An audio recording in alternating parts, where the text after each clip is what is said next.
Hello everyone, Justin with Deep Dive Stocks here, and if I just saw you on the settings video, welcome back.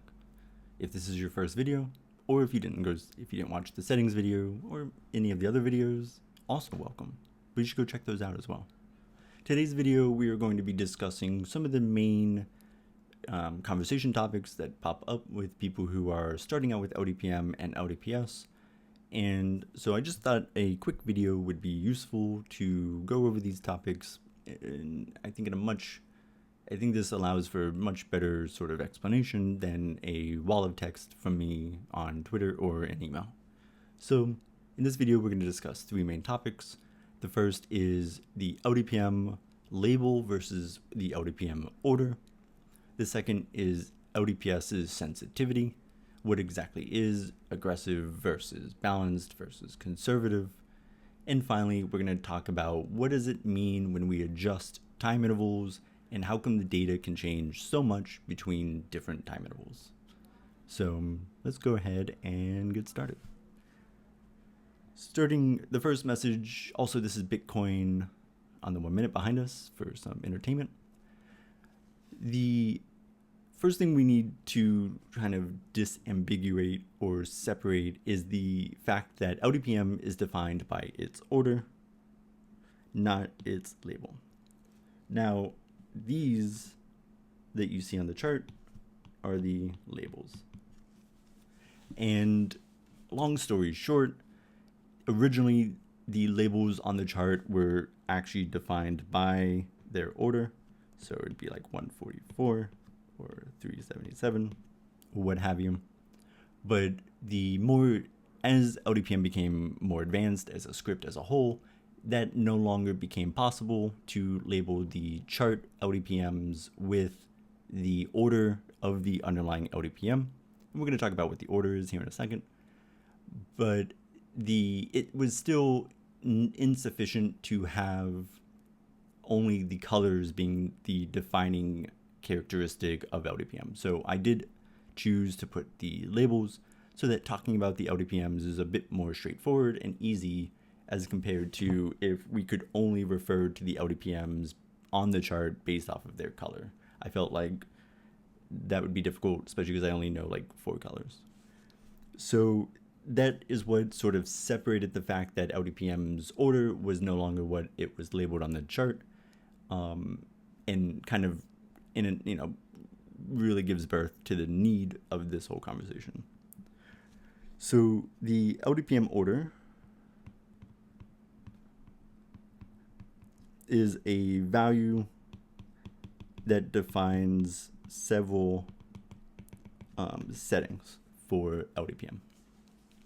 And one of the first things, I guess a little history with LDPM that I noticed was that LDPMs of different orders were and behaved differently. And in a nutshell, long story short, this is a consequence of the idea of there being eager parties in the market and there being organic parties in the market. The way to capture the behavior of these two parties is slightly different. And so the way that LDPM was behaving was slightly different when it was capturing these different, these different players in the market. The eager parties are best captured by orders, I guess technically 1 to 88, right? So anything, that's the opposite. So anything less than 89. So 89 is what separates the two. And so if we go to the settings and we look at LDPM, the orders are the ones that are listed here, right? So anything above 89, which in this case is LDPMs labeled 5, 6, and 7, then those are considered the organics, and anything less than 89 is considered the eagers. So for instance, in the loadout that I typically have been using, we get 3 organics and then 1 eager party just to keep an eye on things like profit taking and dip buying, which are what these are really good at, right? So if we say, what are these? We say profit taking and dip buying is sort of what defines the eager parties. Super mess.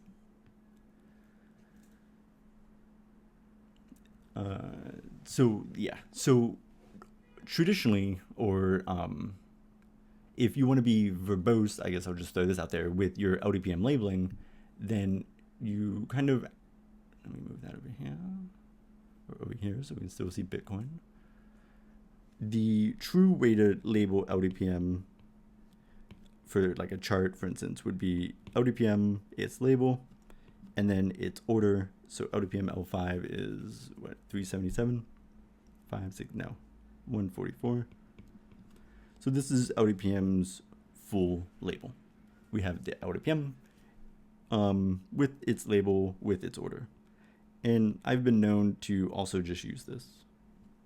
L5 144. The reason I don't usually include those in like the tweets is that it starts becoming a lot of numbers. It starts looking more complicated than it is, but really all we're describing is this relationship. We're saying, hey, when you see LDPM L5 on the chart, that means it's the order of 144. And this becomes beneficial because if we do things like, hey, I want to find out where the organic floor is, and say we're looking at something that doesn't have a floor, like let's see, what's something recently, I feel like it just, Chipotle, CMG. If we go to the daily, we can see that there's no organic bid to be found, right?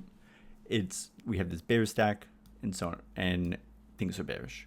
But say we do want to, is all lost? Are we not able to find an organic floor in this instance? And the answer is, well, we can certainly try. So one of the things we can do is we can reactivate one of the LDPMs, and we can go to the next higher order and see if we can locate a floor. And let me make this a bit bolder. That's also why I labeled the lower order ones a little fainter, just as a visual representation of the eagerness of them. So we can see that this was once a floor for quite a while, actually, from January 7th to about mid-February. But in recent times, it has just joined in the other LDPMs in solidifying a bearish LDPM stack. Say we want to try again. Let's hope the 15, and then we see that that is indeed still not the case. So in this instance, we would say LDPM L1 and then 1597. It's always a 7. Has anyone ever looked into that? There's a lot of 7s in the Fibonacci sequence, right? There's a lot of 7. There's a lot of numbers in that number, right? And that's how that would be the full label of LDPM. So I guess the first question is why? Why use these numbers? And the answer is, I think, just a functional one. I think people might get a little disheartened when they hear this answer because I think they think that there's some magic associated with the LDPM or like the fib sequence. Perhaps there's been some backtesting or some analysis that show that these are the most optimal numbers. And it turns out nothing is further from the truth. Let's move this back to Bitcoin. I just think this is such a cool opportunity. I think if you haven't spent some time watching things on the 1 minute with LDPM and LDPS, I highly recommend. You're going to see all the same stuff you see on the hourly, the weekly. It's just a slightly different time frame, but it's kind of fractal in that way, right? And we're going to get into that. Well, not really, but we're going to touch on it when we talk about the changing time frames. So there really is no magic associated with the fib sequence, other than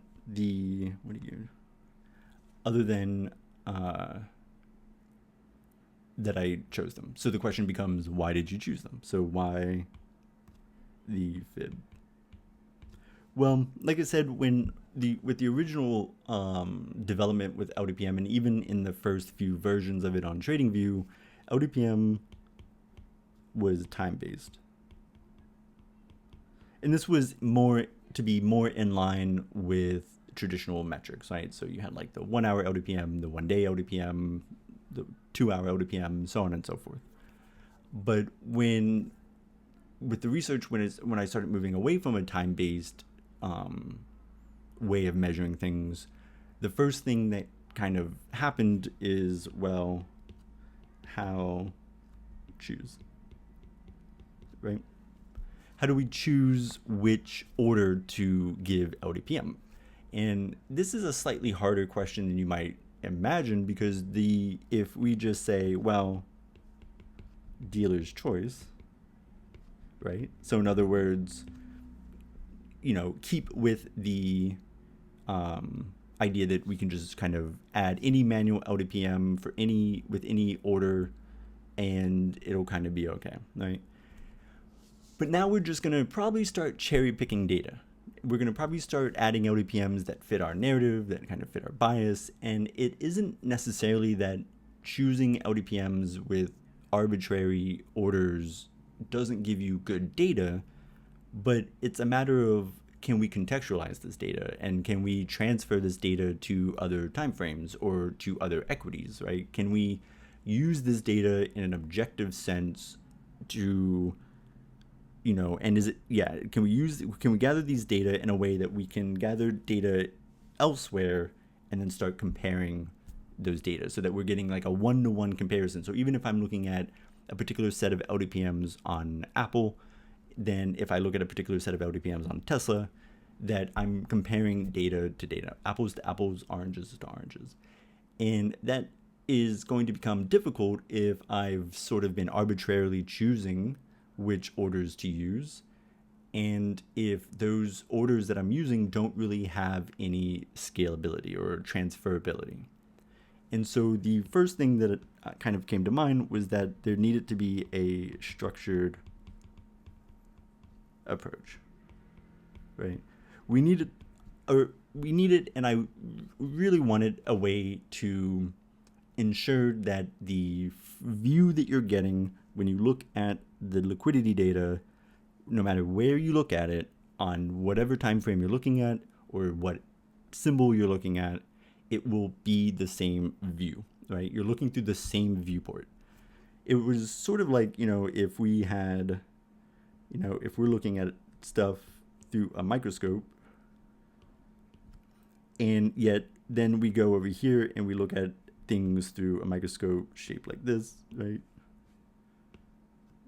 These aren't going to be comparable views.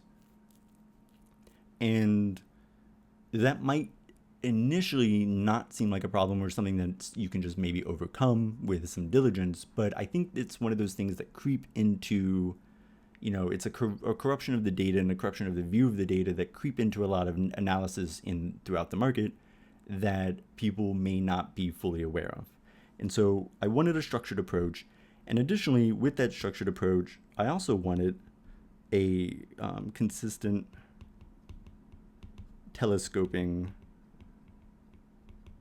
view. And this was kind of, I battled with this for a while because, okay, so, if we're going to look for a way of defining a structured viewport, what does it mean if as I layer this viewport, and select the slices that we're going to start looking at, how can I ensure that I have a span of viewports, right? So like if we think of each LDPM as a viewport, so just, right? How do we ensure that it increases enough in our view, right? So do we just do like orders, like, for instance, why not just do order 1 through order 7, right? And the idea is that doesn't give you that, a relational change that is significant. And so I battled for a while. I maybe looked at some exponential ways, expressions of having a standardized way of moving up and down the viewport or the magnification that LDPM is looking at. And one day, just honestly randomly, the Fibonacci sequence came to mind. And the Fibonacci sequence is beneficial because one, it's a structured view. It doesn't change. And two, it has telescoping growth. In other words, each successive view, so if this is like, and this graph will make a little bit more sense in the next talk, but then we have like 6, if I have to look this up one more time, 610, which I am. I don't know why. I always threaten myself with that. Right? 377, 144, right? Each line, right, is, so this would be 89. So, 144, or I guess I got to start at 377. 377 is 144 plus 89, right? That's how the Fib sequence works. So then 377 plus 144. And then this is what, 610 plus 377. So we get this, let me get this off. So we get this sort of, the view that we're getting is dependent on the lower views. And I really enjoyed this. So we effectively can get both requirements for having a structured approach to choosing which view to look at liquidity handed to us in the Fib sequence. We simply need to use the Fibonacci sequence and we're going to get a structured view. So we're going to get the same view every time we look at anything ever. And then, so then we can compare directly the observations that we make because we know we're using the exact same viewport, the exact same telescope or microscope. And that view, the breadth of the view that we're looking at is also a combination of the lower views. And I thought this was perfect. And in fact, I do still think it's perfect. So that is why the LDPMs have the default behavior or the default loadout is the Fibonacci sequence. And so, but again, you can choose any LDPM that you want, right? So there's no inherent goodness to the Fib sequence other than relying on the Fib sequence to sort of slide up and down how granular you want to get with your view in a very systemic and repeatable way. That is the benefit that it gives the system. It doesn't really give any benefit in terms of the analytical power. I've never done any research or like analysis to see if the Fib sequences are better than some arbitrarily chose LDPM values or orders, because I just don't, that wasn't the purpose of choosing the LDPM Fib sequence. It truly is just a way of ensuring that we have a standardized view of looking at everything so that when we compare notes on something that we've looked at, we have, again, we're using the same tools. And that I think is the biggest benefit of using the LDPM Fibs. So, but like I said, as LDPM became a little bit more complex, one of the issues is that I was no longer able to directly add, LDPM 144 as a label. So this became, in this instance, LDPM L5. And that's just kind of how that works.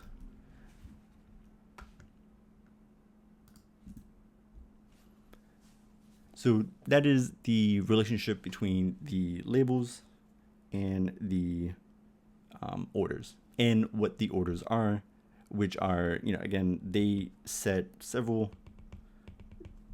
decision-making algorithms depending on the order. And really the only thing that the labels are doing is helping us get a more communicative display of the data so that we can communicate on it, right? That way, instead of, because without the labels, it was like label or nothing, right? So if we got rid of the label, all we'd be able to say is, hey, this blue LDPM right here, it's doing stuff, right?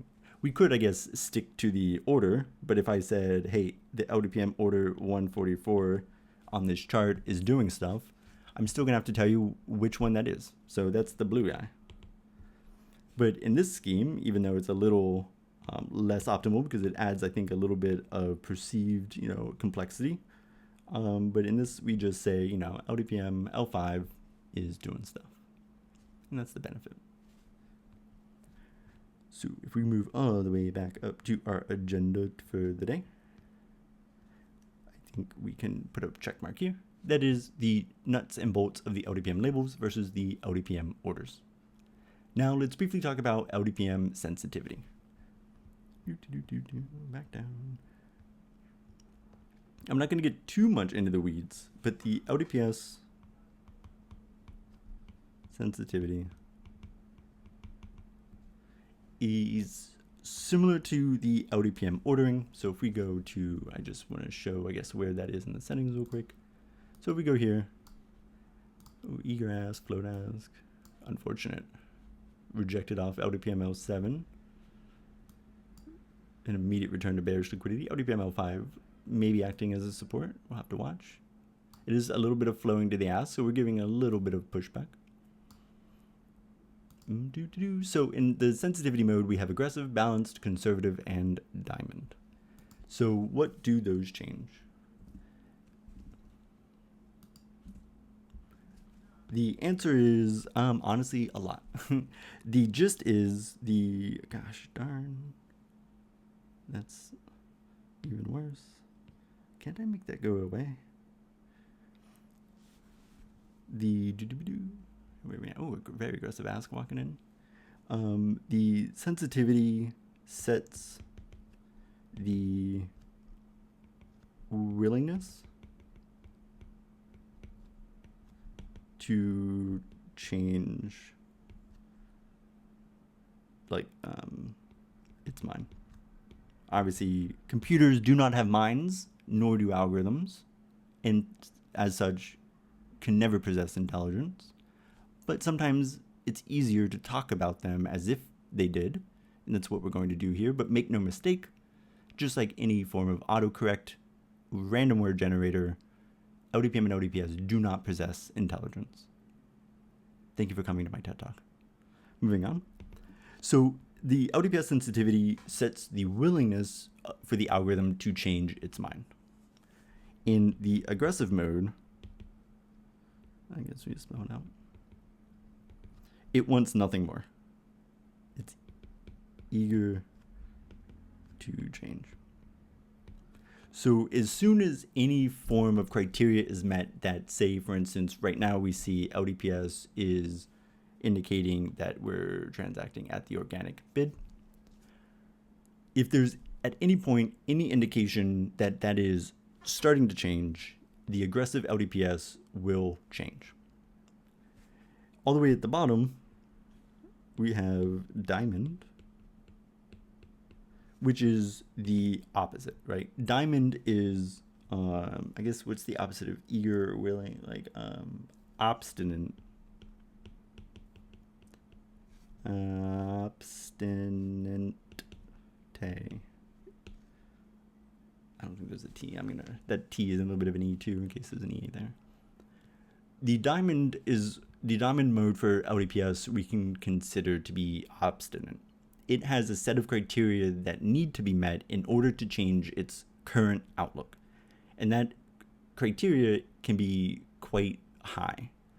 And the benefit here is that this is the mode that we would go to if we want LDPS to be, in a sense, as confident as it is, or as it can be, that a true liquidity change has occurred. But we do have that downside of the fact that it is obstinate. So it might change too late, right? And again, it kind of sometimes can compound on itself, because with the obstinance, you can get late flags. Late or flagging, or lagging, not flagging. But with the aggressive, you can sometimes get a relative increase in false alarms. Or rather, you'll get, the aggressive, for instance, say you have some bearish liquidity occurring and spot is going down. So does this come up red? Reddish, right? For LDPS pointing to bearish liquidity. Then let's say a eager bid walks in and price is flat for 2 bars. Aggressive will most likely color this as bullish.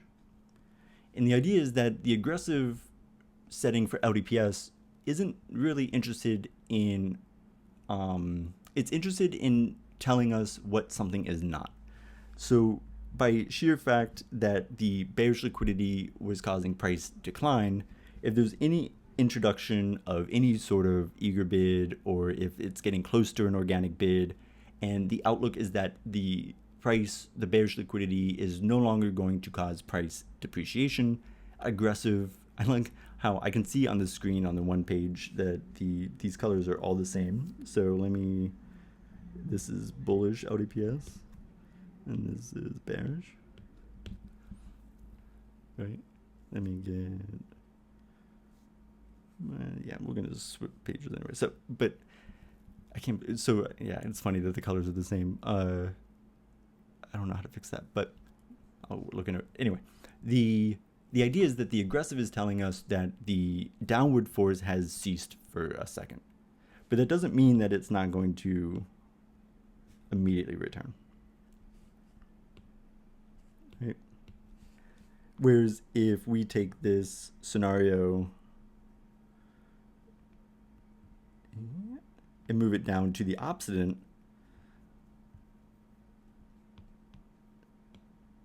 we see that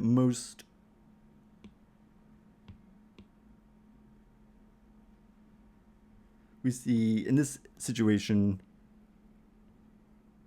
this would all be labeled as bearish. So the obstinate wouldn't be too concerned with those sort of minutiae of the changes that occurred in the original 3 bars that we saw switch to bullish, because it is just not convinced that maybe, for instance, the introduction of a slight eager bid is going to be sufficient to change the overall trajectory. So the aggressive, in a nutshell, is just as the name implies, right? It is very aggressively assuming that any change, we'll do all changes, is significant, right? And then the diamond is the opposite. Can we just do, is it the inverse, opposite? I don't know, but we'll say where no change is significant unless everything has changed. And then the levels in between are just ways of adjusting that as we want. Balanced is the default, and balanced is obviously it attempts to strike the middle ground between the aggressive and the conservative mindset, where it tries to be reasonable on which changes are significant. Right? So, and each one has its trade-off.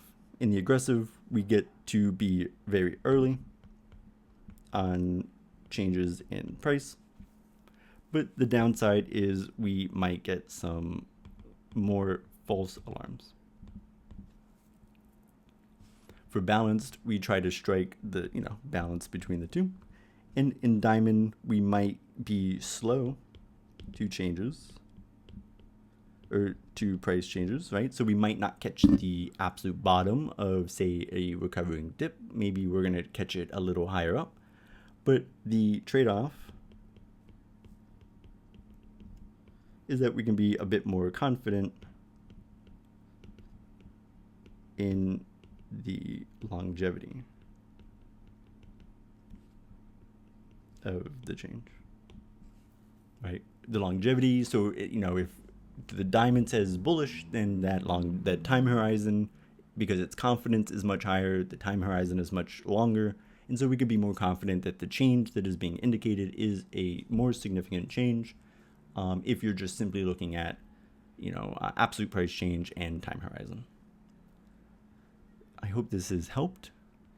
I would say, how does this work practically? I use balanced almost always. And then I will choose, so this is like the default, obviously, because it is.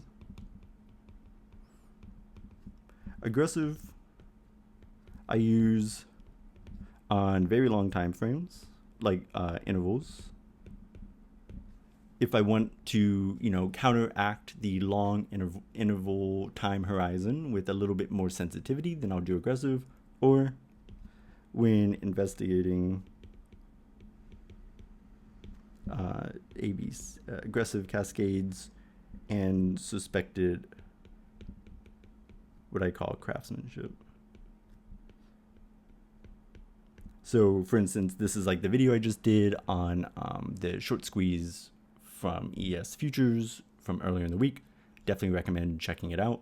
But the idea is that when we were looking at the changes in the liquidity during this suspected short squeeze, it was beneficial to have a very sensitive and a very granular view of what was going on, because we want to see very distinctly these different parties entering and exiting, which is what the aggressive is very good at.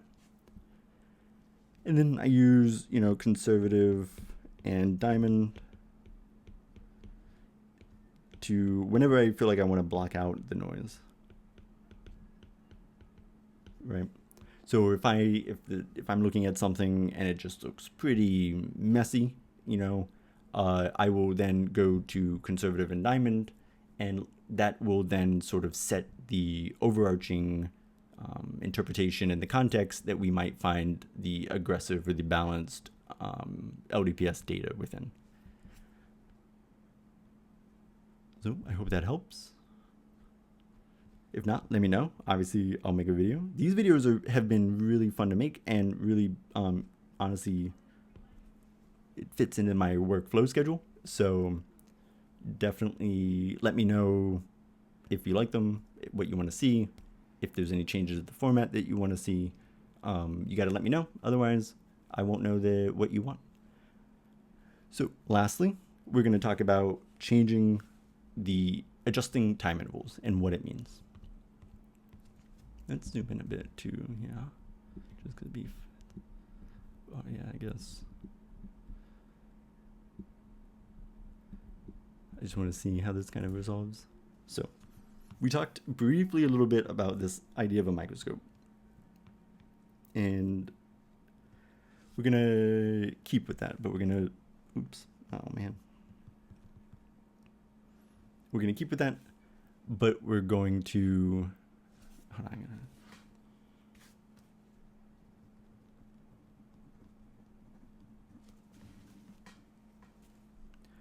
but in this view, we are going, how about if move this down to the bottom, and then move this up to the top, and then that way it's out of my way. So suppose we have the Earth, and suppose we have this little satellite. And your question is, what is the ocean's status? Right. So what is the ocean status? Take a picture of the ocean and tell us what is going on. From way out here, we take a picture. Let's say this is America. Something like that. And so we take a picture of the ocean, and it reports back, all's good. Right? This is the view that you get with like the daily and the weekly. Right? But what if your question is, you know, your boss comes to you and says, Kamchatka just erupted. Is there a tsunami? And then, so you take your satellite and you take your picture and you say, nope, all's good. Even though there is, in fact, a tsunami from this eruption, which there has been recently, but I don't think there's a tsunami. This is not me telling anyone that there's a tsunami. The issue here is that you are just simply too zoomed out to see the detail that you want to see. And so that is, in a nutshell, what changing your interval means. So if we actually wanted to look at the conditions, right, we would have, so this is, we have Alaska, we have the US, and then we have Russia, and we want to know what's happening here, right? And then there's Japan, Indonesia, right? Well, then when we take our satellite, we want to zoom in to this particular spot. And that is the equivalent of moving down the intervals. Right? So if we want more specific views of specific environments, then we need to zoom into those environments. And in equity data, that means getting a closer and zooming in on the time frame. So instead of looking at just the daily and seeing what's going on, what are things actually looking like on the 4 hour to the 1 hour? And then depending on how zoomed in we want to get, maybe even down to the 1 minute. A way to generalize this is that the adjusting your adjusting the interval is to trade detail for context, right?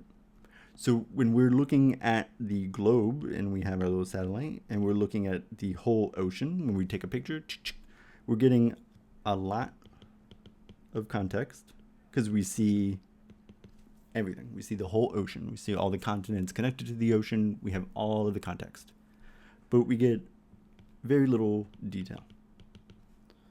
Versus, say, on if we zoom in, so say instead of like looking at things on the daily, we look at things instead maybe on like the 1 hour. And now we're looking at, you know, here's that again. And we're looking specifically here. Well, we don't see the rest of the context, right? We don't see the rest of the Earth. But we've gotten good detail. And so we've traded context. So that's why you can zoom in on a given equity, and the LDPM and LDPS data can change quite profoundly because you're now looking at a very, a much more specific set of data, but you do lose a lot of the context of where do you find that data. And so that's why normally when you see me doing these videos or in general, when I'm just analyzing the equity data with LDPM and LDPS, you'll typically see me start high up in my, geostationary satellites, right? On like the 1 day, 1 week. And then I'll slowly move in, right? So what's, we'll say spy plane is next. And that's like the hour mark. And then we get into foot, right? And that's like and I'm kind of just making these up, but, and then in, this is good, on foot, right? And then so on and so forth. And so as you are moving closer and closer and zooming in more and more on the specific behaviors in the specific environment that you're investigating, your gaining detail, but you're losing context. And so that's the trade-off that you play. This is pretty easily overcome though, because the solution then is to just get your satellite image and use that for context, and then get your on foot and use that for your detail. So that's why you'll see me shifting through the different time frames, because each time frame is giving us a different piece of that puzzle. If I'm interested in a specific event, a specific, say earnings, then I might be much more interested on that smaller time frame to get more detail about that specific event.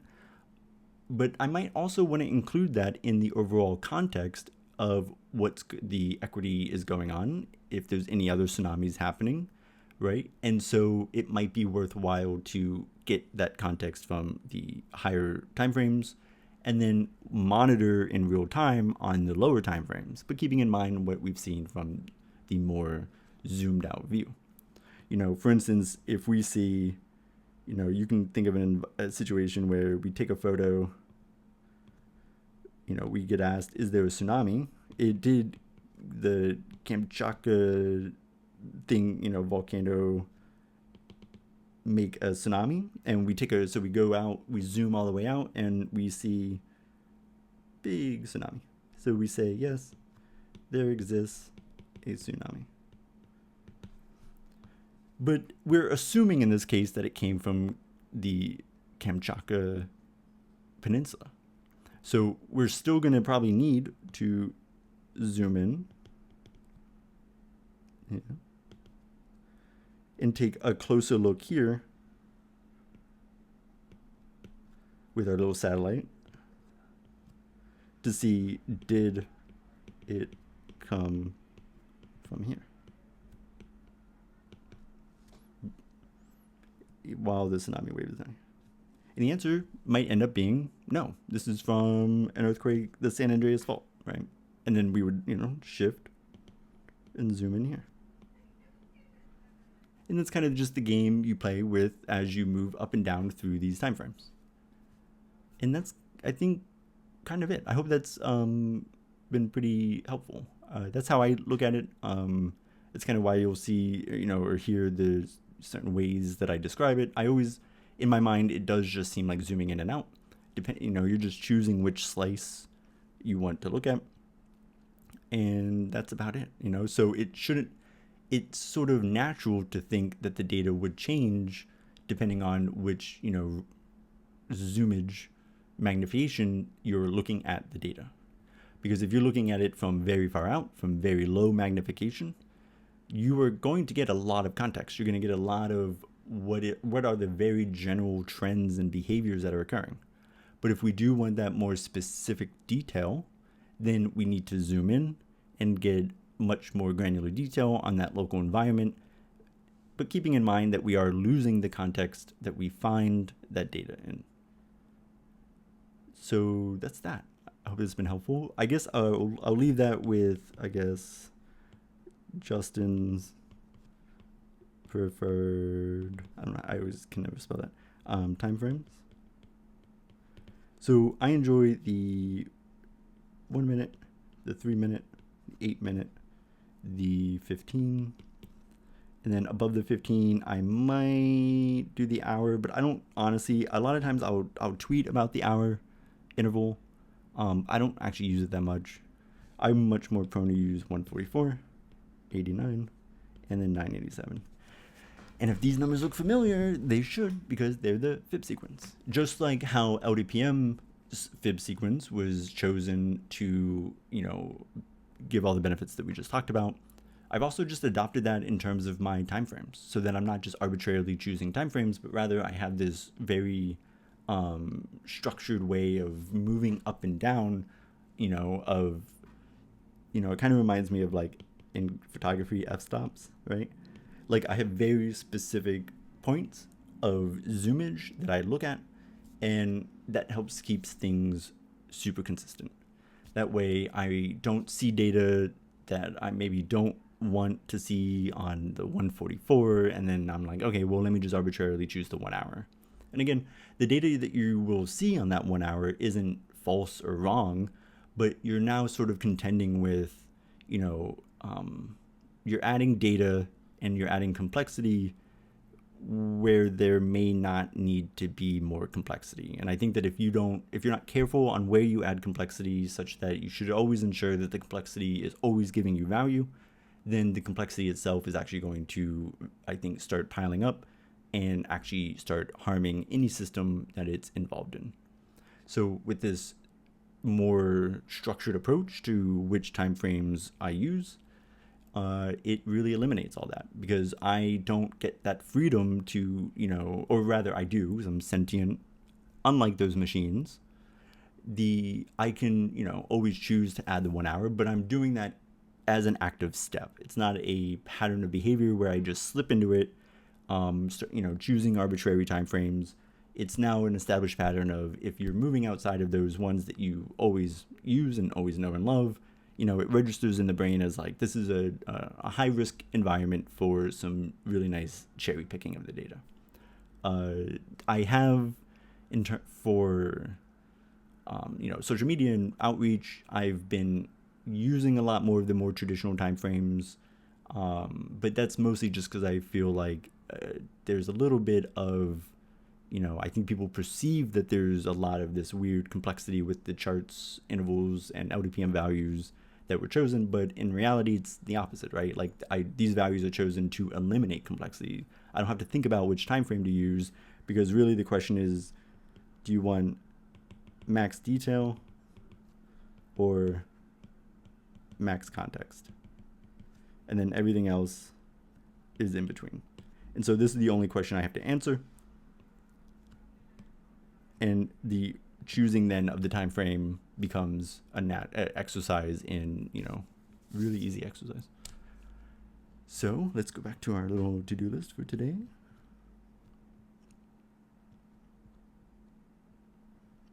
You write a lot. And adjusting time intervals. Okay, I think that's all for today. We have 2 videos coming out today. You're already watching this one. The second one should also be up. And if you haven't watched that, I definitely recommend it. If there's any questions on any of these settings, if there's anything that you would like me to discuss again in a future video, let me know, and I will discuss them again in a future video. Otherwise, if you haven't, I definitely recommend testing out LDPM and LDPS for yourself. You can email me or reach out to me on Twitter or StockTwits. If you would like a free trial, just let me know. I haven't been able to set it up through Stripe currently because it's, you know, it doesn't let you know when a trial member joins unless you set up like your whole own webhook, and my plate's already full. So for now, if you want to trial, just reach out directly. If not, there's also a code for 30% off for 3 months. I'll put it in the description below. So if you just want to jump in, it's only $11 a month. So 30% off is like $8 a month, $9 a month or something for 3 months. It's not terrible. And you get all these tools: LDPM, LDPS, liquidity levels, liquidity scanner, all that good stuff. So if you think that it would be helpful, go do that. If not, go watch more videos. And then by the end of it, I think you'll discover it is pretty helpful. So, all right, I'll leave you guys with this, and I will see you next time. Adios, guys. Happy trading.